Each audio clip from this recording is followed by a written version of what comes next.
မင်္ဂလာပါခင်ဗျာကျွန်တော်တို့ channel မှာ basic function မျိုး20ဆိုပြီးတော့တင်ထားတာရှိပါတယ်အဲ့ဒီထဲကတချို့ function တွေကသူတို့ကြီးပဲတည်တံ့တော့ရင်သိပြီးတော့အသုံးမဝင်လှပြင်မယ်လို့ if function နဲ့ပေါင်းစပ်အသုံးပြုမယ်ဆိုရင်တော့လုပ်ငန်းခွင်မှာတကယ်ကို advanced ဖြစ်ပြီးတော့အသုံးဝင်တဲ့ automation တွေကိုဖန်တီးနိုင်မှာဖြစ်ပါတယ်ဒီနေ့ဒီ video မှာတော့ if function နဲ့ဒီ basic function တွေကိုဘယ်လိုတွဲဖက်ပြီးတော့အသုံးပြုရမလဲဆိုတာကိုအသေးစိတ်ရှင်းပြပေးတော့မှာဖြစ်ပါတယ်ခင်ဗျာပထမဆုံးအနေနဲ့ if formula ရဲ့ syntax ကိုကြည့်အောင်ပါရှိသုံးက formula ဖြစ်တဲ့အတွက် equal to if ခွင့်စာလာမယ်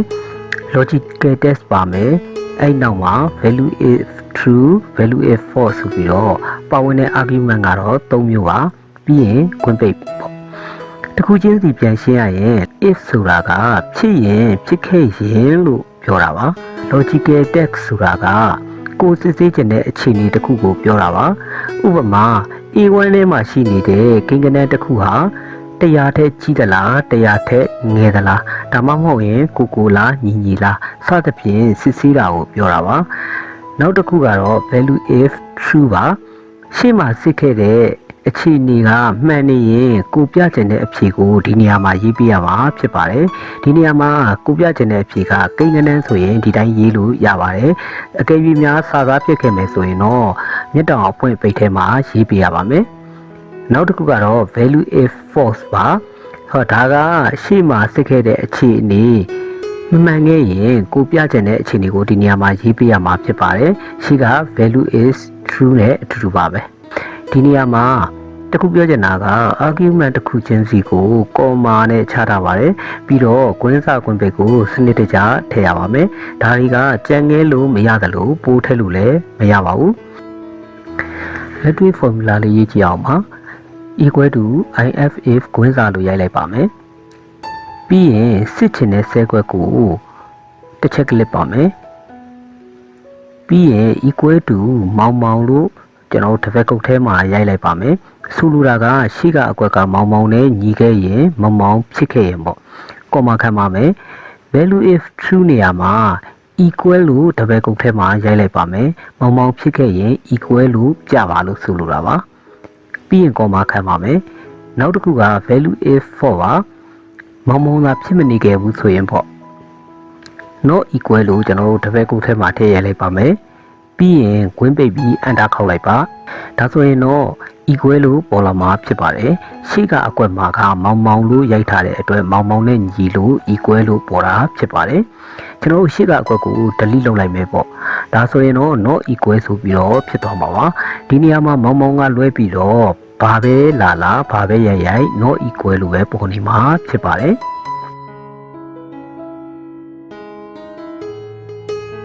နောက်တစ်ခုအနေနဲ့ကျွန်တော်တို့ကိန်းဂဏန်းတွေရဲ့အတွက် formula ရေးကြည့်ပါမယ် equal to if if ကွင်းစာရှေ့ကဆဲခွက်ကိုကလစ်ပါမယ်ပြီးရင် greater than 40ဆိုပြီးရိုက်လိုက်ပါမယ်ဆိုလိုတာက40ထဲကြီးရင်ပေါ့ကော်မာခံလိုက်ပါမယ် value if true နေရာမှာ pass လို့ရိုက်လိုက်ပါမယ်တပည့်ကုတ်ခံဖို့မမေ့ပါနဲ့40ထဲကြီးရင် pass ပြပါလို့ဆိုလိုတာပါပြီးရင်ကော်မာခံပါမယ်နောက်တစ်ခုက value if false ပါ40ထဲကြီးမနေခဲ့ဘူးဆိုရင်ပေါ့ကျွန်တော် fail လို့ရိုက်ပါမယ်တပတ်ကိုခံပါမယ်ပြီးရင်ကွင်းပိတ်ပြီးအန်တာခောက်လိုက်ပါဒါဆိုရင်တော့ pass လို့ပေါ်လာမှာဖြစ်ပါတယ်ရှေ့အကွက်က40ထဲကြီးနေလို့ဟာကျွန်တော်တို့ကရှေ့အကွက်ကို delete လုပ်လိုက်မယ်ပေါ့ဒါဆိုရင်တော့ fail လို့ပေါ်လာမှာဖြစ်ပါတယ် blank ဆဲခွက်တွေဆိုရင်သူက0လို့ယူဆပြီးတော့40အောက်ငယ်တယ်လို့သတ်မှတ်ပြီးတော့ fail လို့ပြတာဖြစ်ပါတယ်ဒါဆိုရင်တော့ if function ကိုနားလည်မယ်လို့ထင်ပါတယ်အခုတခြား function တွေနဲ့ပေါင်းစပ်ပြီးတော့ဘယ်လိုသုံးရမလဲဆိုတာကိုဆက်လက်လေ့လာကြည့်အောင်ပါအခု if နဲ့ and or function တွေနဲ့ကိုဘယ်လိုအခြေအနေတွေမှာပေါင်းစပ်အသုံးပြုရသလဲဘယ်လိုအသုံးပြုရသလဲဆိုတာကိုလေ့လာမှာဖြစ်ပါတယ်if မှာ condition တစ်ခုပဲစစ်လို့ရပါတယ်တကယ်လို့ condition အများကြီးစစ်ရမယ့်အခြေအနေမျိုးကြုံလာခဲ့ရင်တော့and တို့ or တို့ကိုကျွန်တော်တို့ logical text နေရာမှာအစားထိုးချိတ်ဆက်ပြီးအသုံးပြုရမှာဖြစ်ပါတယ်ဒီနေရာမှာတခုပြောချင်တာက if function ကသူ့တခုတည်းသုံးရင်တော့အလွန်ရိုးရှင်းပြီးလွယ်ကူပါတယ်ဒါပေမဲ့တ တခြား function တွေနဲ့တွဲသုံးတဲ့အခါမှာတချို့တွေကမျက်စိလဲသွားတတ်တာဖြစ်လို့ကိုသုံးမဲ့ function တွေကိုတည်တည်ချာချာလဲလဲပတ်ပတ်လေးနားလည်နေဖို့တော့လိုပါတယ်ဒီဆရာမကြည့်ကြည့်အောင်ပါနံပါတ်1မှာသူပြောထားတာက school က80နဲ့ညီတယ်80တဲ့ကြီးတယ်နောက်တစ်ခုက attendance ကလည်း95%နဲ့ညီတယ်95%တဲ့ကြီးတယ်ဒါဆိုရင် bonus ရမယ်လို့ပြောထားပါတယ်ဒါဆိုရင်ကျွန်တော်တို့သိရမယ် condition က school နဲ့ attendance နှစ်ခုဖြစ်သွားပါပြီဒါကြောင့်ကျွန်တော်တို့က if နဲ့ and နဲ့တွဲသုံးမှရပါမယ် formula စရေးကြည့်အောင်ပါညီမျှခြင်း if if ကွင်းစားလို့ရိုက်ပြီး logical test နေရာမှာ condition ကိုတစ်ခုတည်းပိုစစ်ချင်တာဖြစ်လို့ and ကိုသုံးရမှာဖြစ်ပါတယ် and ဝင်းစားလို့ရိုက်လိုက်ပါမယ် school ကိုတစ်ချက်ထောက်ပါမယ် greater than equal to 80လို့ရိုက်လိုက်ပါမယ်ပြီးရင် comma ခံနောက်တစ်ချက် attendance ကိုတစ်ချက်ထောက်ပါမယ် greater than equal to 95% လို့ရိုက်လိုက်ပါမယ်ပြီးရင်ကွင်းပိတ်လိုက်ပါမယ်ဒါဆိုရင်တော့ and function ကပြီးသွားပြီဖြစ်တယ်လို့ logical test လည်းပြီးသွားပါပြီဒါကြောင့် comma ခံလိုက်ပါမယ် value if true နေရာမှာတော့ bonus ကိုမျက်တောင်အဖွင့်ပိတ်နဲ့ရိုက်ပါမယ်ပြီးရင် comma ထပ်ခံလိုက်ပါမယ် value if false နေရာမှာတော့dash ကိုပဲမျက်တောင်အဖွင့်ပိတ်ကလေးနဲ့ရိုက်လိုက်ပါမယ်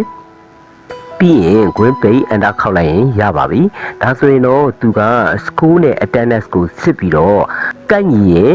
bonus လို့ပြမှာဖြစ်ပြီးတော့မကိုက်ညီရင်တော့ dash လို့ပြနေမှာဖြစ်ပါတယ်အခုကျွန်တော်တို့နံပါတ်2ကိုသွားပါမယ်ဒီမှာသူပြောထားတာက say target ဟာ1000နဲ့ညီတယ်ကြီးတယ်ဒါမှမဟုတ် rating က 4.5 တဲ့ညီတယ်ကြီးတယ်ဒီလိုအခြေအနေမှာဆိုရင် qualify ဖြစ်မယ်လို့ပြောထားပါတယ်ဒါဆိုရင်ကျွန်တော်တို့သိရမယ့် condition က say target နဲ့ rating နဲ့ပါဒီမှာတော့ကျွန်တော်တို့က if နဲ့ or ကိုတွဲသုံးပါမယ် formula စရေးကြည့်အောင်ပါ equal to if if ဝင်းစားလို့ရိုက်ပြီးရင် logical test မှာ or ဝင်းစားလို့ရိုက်လိုက်ပါမယ် say target ကိုတစ်ချက်ထောက်ပါမယ် greater than equal to 1000လို့ရိုက်လိုက်ပါမယ်ပြီးရင် comma ခံပြီးတော့ rating ကိုကလစ်ပါမယ် greater than equal to 4.5 လို့ရိုက်လိုက်ပါမယ်ပြီးရင်ဝင်းပိတ်လိုက်ပါမယ်ဒါဆိုရင်တော့ logical test ကပြီးသွားပါပြီဒါကြောင့်ကျွန်တော် comma ခံပါမယ် value if true နေရာမှာ qualify လို့မျက်တောင်အဖွင့်ပိတ်နဲ့ရိုက်လိုက်ပါမယ်ပြီးရင် comma ခံပါမယ် value if false နေရာမှာတော့ unqualified လို့မျက်တောင်အဖွင့်ပိတ်နဲ့ရိုက်လိုက်ပါမယ်